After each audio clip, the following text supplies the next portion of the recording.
Hadirin bapak-bapak sidang Jumat yang dimuliakan oleh Allah Subhanahu wa taala.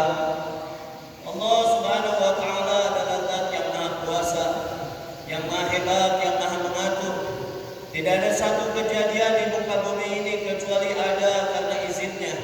Tidak ada terjadi kecuali atas kehendaknya. Setiap hari Allah Subhanahu wa taala mengingatkan kita terhadap agungnya Allah, terhadap hebatnya Allah. Setiap hari tidak ada zat yang paling ingat kepada kita kecuali Allah Subhanahu wa taala. Wala dzikrullahi akbar. Dan ingat kepada Allah Subhanahu wa taala adalah lebih besar daripada ingatnya kita kepada Allah. Terkadang kita lupa dengan Allah, tapi Allah tidak pernah lupa dengan kita. Terkadang kita tidur lupa dengan Allah, tapi Allah terus menjaga kita di saat kita terlelap dengan tidur. Dialah Allah Subhanahu wa taala Maha sayang kepada kita.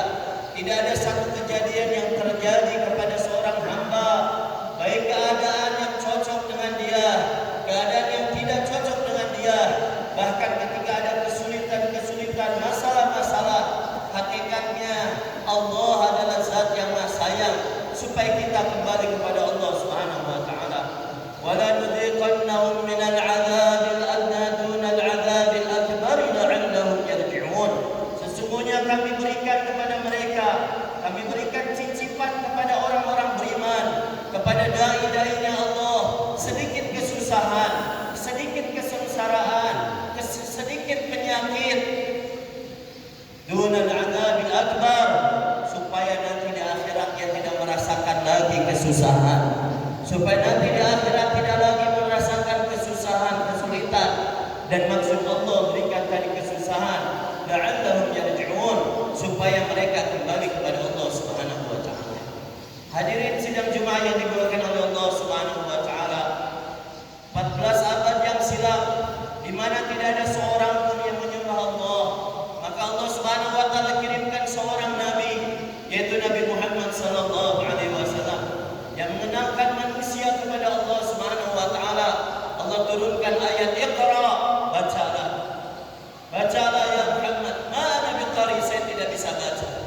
Di saat itulah Nabi sallallahu alaihi wasallam mulai, di saat tidak ada seorang pun yang mengucapkan la ilaha illallah, tidak ada seorang pun yang menyembah kepada Allah Subhanahu wa taala.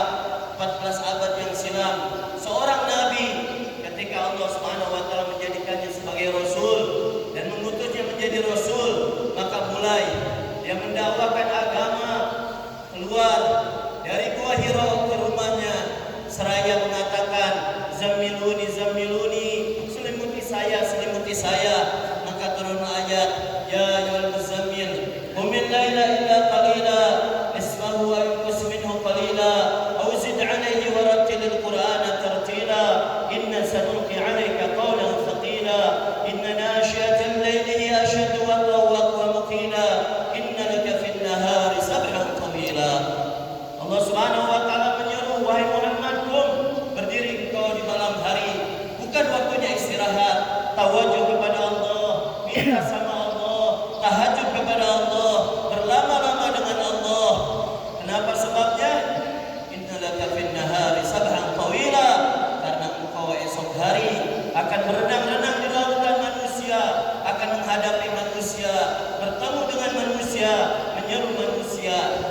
Maka Nabi sallallahu alaihi wasallam pun beristirahat, baru saja beristirahat, maka turunlah ayat ya ayyuhal mudaththir qum fa'anzir wa rabbaka fakabbir wa thiyabaka fatahhir wa rujza fahjur wa la tamnun tastakthir wa li rabbika fasbir.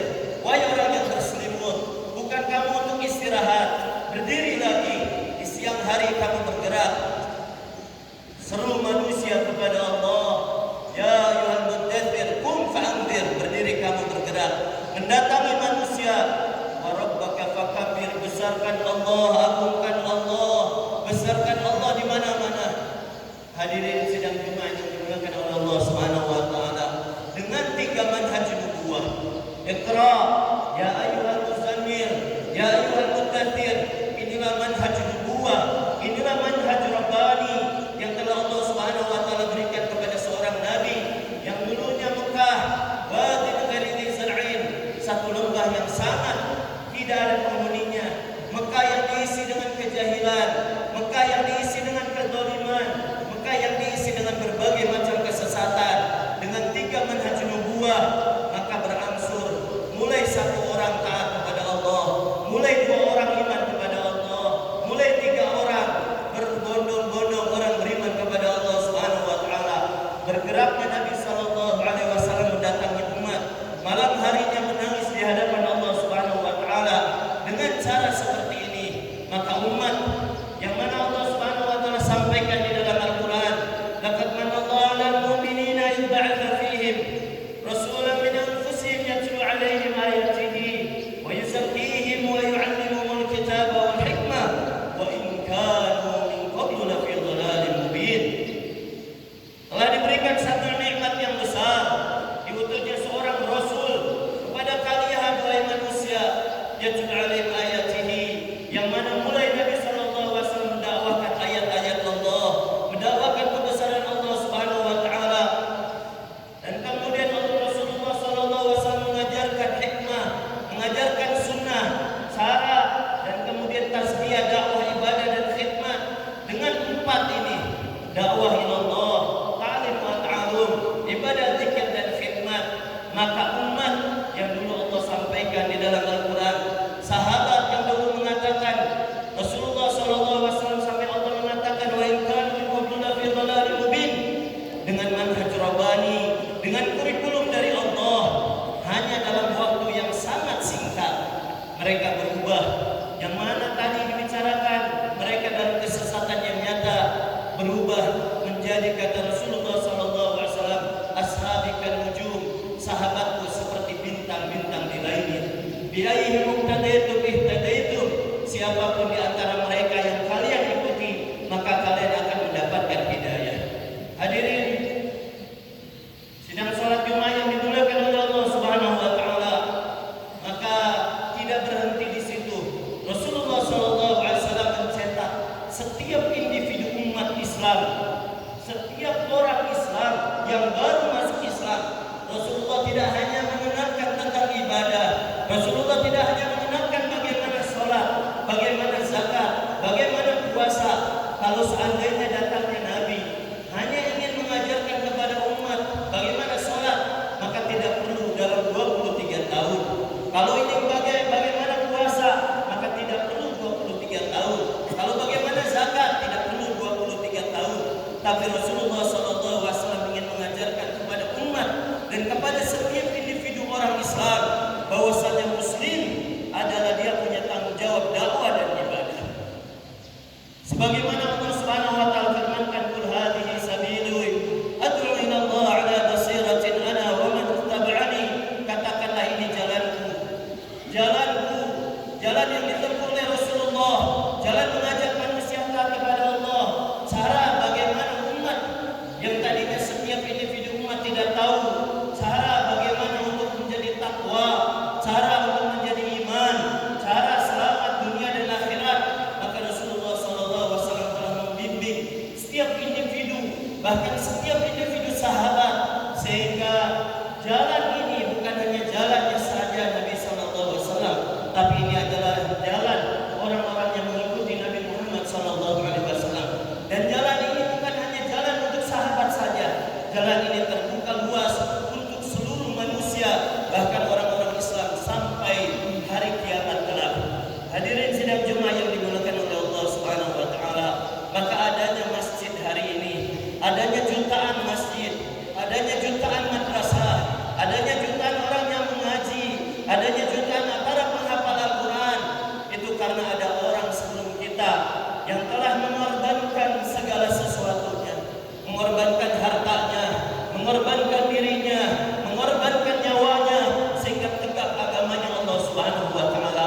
Lihatlah dulu kita 700 tahun yang silam, 800 tahun yang silam, tidak ada masjid yang berdiri, tidak ada satupun yang mengucapkan la ilaha illallah.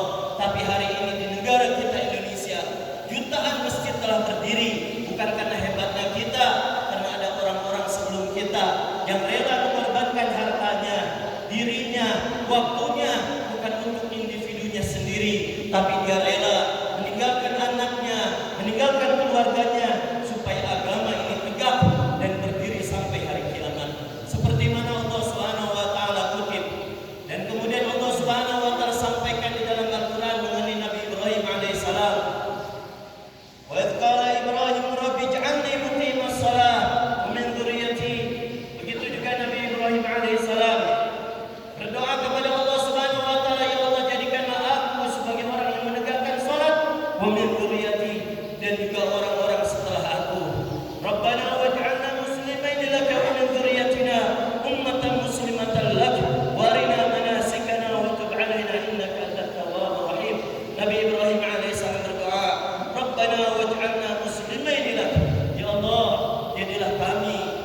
Muslim bukan hanya sekedar untuk ibadah pribadinya. Muslim bukan hanya